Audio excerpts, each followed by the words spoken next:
All right, I'm Mr. Ferguson, and this is the second video for cell structures and functions.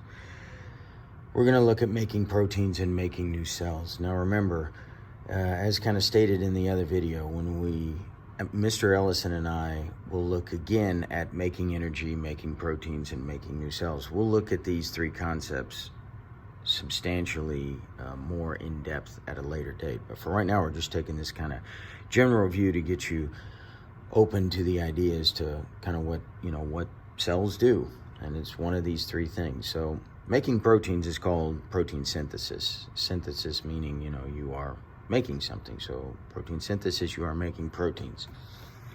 And as stated in lecture here, this starts in the DNA. So right here you got a DNA strand. So the green area here in the corner represents the nucleus, and this is the nuclear envelope right here. It's a double membrane, or it's a membrane kind of folded in on itself. So the black line would be a phospholipid bilayer, and you can see it's double in that it folds back around on top of itself.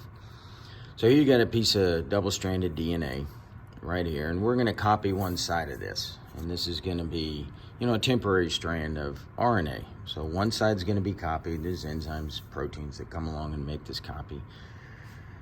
This RNA, which we will now call mRNA, this is specifically messenger RNA, is going to leave the nucleus, go into the cytoplasm. This is this blue area right here.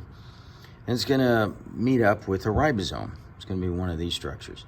And we'll do just kind of one pathway right now, and it'll meet up with a ribosome that's either a free ribosome, that means it's not bound to anything, or it's a bound ribosome. That means it's going to be bound to the ER, the endoplasmic reticulum. And on that note, there are two types of endoplasmic reticulum. There's the smooth ER, which is this right here. It just means it has no ribosomes on it. And then this other side here, we're going to call rough ER, because it does have the ribosomes on it, hence why it's called rough, because in a microscope it can look a little glandular, like it's got bumps on it. So this ribosome, which is hooked to the ER, is going to be reading the mRNA right here. So it's three at a time. And these are called codons here on the mRNA. So this ribosome's right here. The mRNA just goes along, and then as it moves along, the ribosome is reading it, and each three letters, the ribosome is grabbing an amino acid. And it's building this protein, one codon at a time, per amino acid. So it's building this protein, and when it's done, this protein then, and the mRNA will be broken up by enzymes, so this will no longer exist. But the protein that was built on the ribosome that's a bound ribosome, meaning to the ER, this protein's either going to end up in the membrane of the ER, or it's going to end up inside this membrane system. So for the first pathway, or both together, this protein can stay inside this membrane system, and it's going to get a little bit modified as it moves along. And at some point, it reaches the end of the ER system, and here you have a vesicle that's about to form. So you'd have not just one protein, but it'd be many, many proteins that are now going to be inside this piece of the ER that's about to break off. And once it breaks off, then we will call this a vesicle. Now, if it has specific enzymes in it, this could be a vesicle that's going to stay in the cell, in which case we could call it a lysosome. And it's going to be a lysosome that's going to fuse with another vesicle that broke off from the cell membrane and break down food.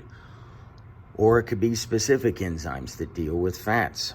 We could call this vesicle a peroxisome right here that's going to be dealing, like I said, with the fats.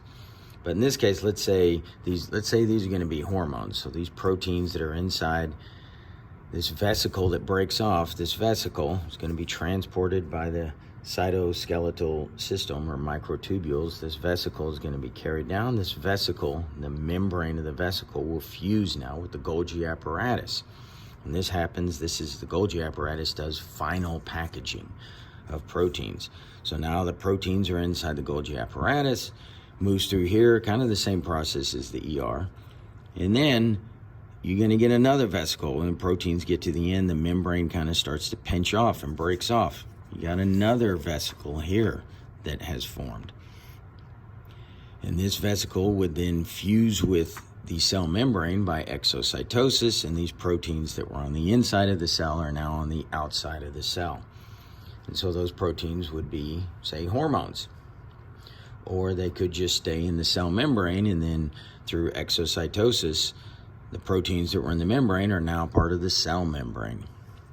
Now you can have the same process where the RNA, that was created, the messenger RNA, can hook up with a free ribosome.